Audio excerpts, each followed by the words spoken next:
teraz jedine klub Pokrok sa zaoberá aj s prípravou mládežníckych kategórií. Už aj preto sme považovali za potrebné ich predstaviť. Tréningy mládeže majú na starosti tréneri Zoltán Kadliček a Štefán Hamral.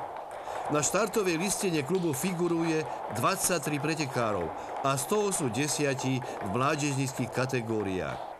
Po 3 rokoch práce s mládežou sa už klub môže pochváliť s dobrými výsledkami. Napríklad Roland Sabo v Nitrianskom a Trnavskom kraji medzi žiakmi sa prebojoval už do top 12 a v súťaži družstiev dorastenci obsadili v 2. lige 3. miesto. V týchto súťažiach jednotlivcov a družstiev tak žiaci, ako aj dorastenci zbierajú potrebné skúsenosti.